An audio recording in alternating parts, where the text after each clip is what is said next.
So it finally happened. Brandon Ingram has been traded to Toronto. As a Brandon Ingram fan, I'm not gonna lie, this is kind of the worst case scenario. I really wanted him to go play with Trae Young in Atlanta, but I'm going to embrace it. He now joins a young core of Scottie Barnes, RJ Barrett, and Emmanuel Quickley, and saying that out loud sounds like a very mid team, I'm not gonna lie to you. But I kinda had a feeling as soon as we heard the news about Kyle Anderson and that deal falling through. But it makes sense, right? Bruce Brown is $23 million in expiring money. The Pelicans want expiring money. They don't want to be a luxury tax team. Kelly Olynyk, $12 million for next year. If he stays, if he doesn't, right, he's a good fit next to Zion, another spacer, you would assume, right? So I understand it. I'm just a little bit confused what the plan is for Toronto. You're going to be paying $25 million to RJ Barrett next year. You're paying $32 million to Emmanuel Quickley. And you're going to be paying $38 million to Scottie Barnes, so that's about $90 million before we even get to BI. Oh, and also Jakob Poeltl is going to be making nearly $20 million as well. I just don't see that being the way you want to run your team. And you're going to have a high lottery pick maybe. That player is going to be getting, you know, I don't know, what do they make these days, like $9 million? So is that really how you want to orchestrate your team? I'm a little bit confused. I would guess RJ Barrett might be on the move. I don't know. Of all the teams in the NBA, this is like the one team that never crossed my mind up until a couple days ago when it became a rumor. RJ Barrett, Scottie Barnes, Brandon Ingram, Emmanuel Quickley. Is that what we're doing? If you're a Raptors fan watching this, you got a hell of a player. I was just really excited about the possibility of him going to Atlanta, being a play-in team, maybe upsetting someone in the play-in, going up against Cleveland in the first round, you know, hopping right back onto the scene, reminding people how good you are. Now he's just gonna go to another losing situation, another team no one really pays attention to.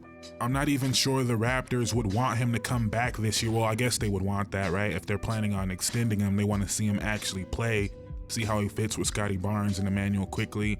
I just don't like it. One of the best qualities about Brandon Ingram is his playmaking from the forward position. Well, you have Scottie Barnes. That's what Scottie Barnes excels at. So now you're gonna put Brandon Ingram in just like a gunner role. Well, that's also what Quickley's supposed to be doing. And RJ Barrett's kind of your do-it-all guy, right? If you look at the stat lines from BI and RJ Barrett, they're damn near the same stat line. Now they go about it a little bit differently, but it's the same stat line. So I just really don't get it. You guys let me know if I'm missing something. Tell me the component I'm not aware of. You know, I'm not gonna sit here and act like I've been watching a ton of Raptors basketball this year. But what are they bringing in Brandon Ingram to do exactly? Do they feel like he's gonna help them increase their three-point rate? Do they want him to take the mid-range pull-ups that he loves, right? Do they want him to be a playmaker? Is he going to be the main guy in actions with Scottie Barnes, or is it going to be Scottie Barnes Quickley and Brandon Ingram on the side? Well, that's kind of RJ's role, so I just don't get it. And people might not agree with this. I think Scottie Barnes has a lot of potential, but who's the best player right now on the Raptors? To me, it's Brandon Ingram, who is still only 27, supposed to be in the middle of his prime, or the beginning of his prime, really. And obviously the Raptors are not in a situation where everything has to be settled tomorrow, right? They can still take their time, build their team, but they pretty much already guaranteed they're going to extend Brandon Ingram. They didn't give up a first-round pick to let him go in free agency.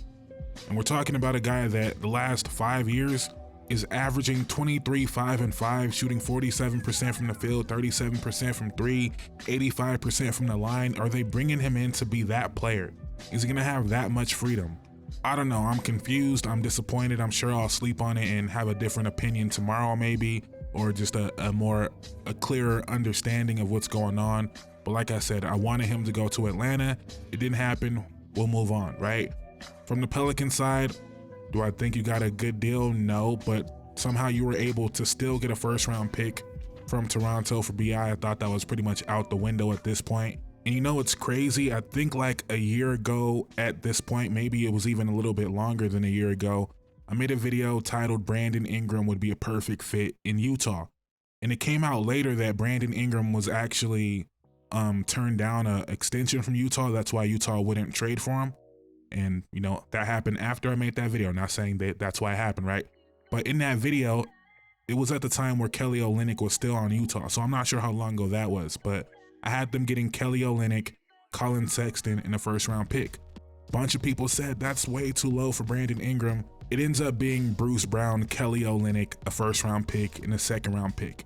Pretty much exactly what I was hinting at that point.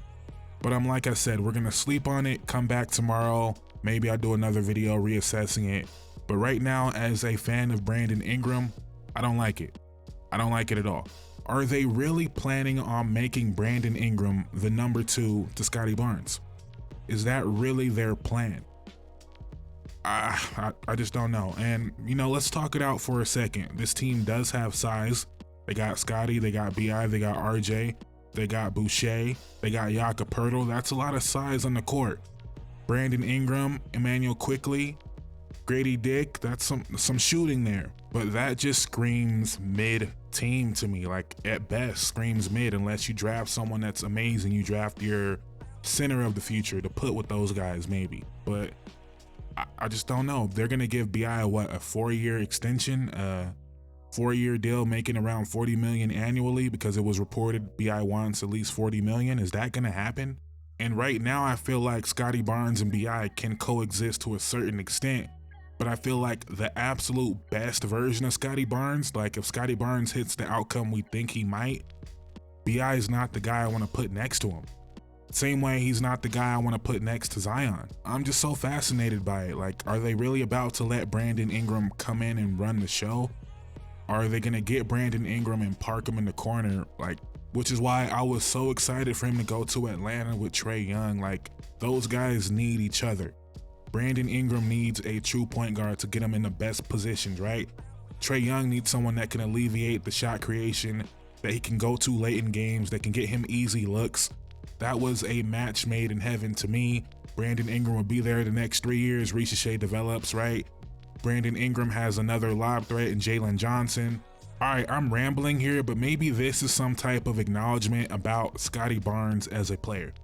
Maybe Masai and whoever's running the Raptors have, kind of realized that Scottie Barnes is not going to be this on ball, everything runs through me.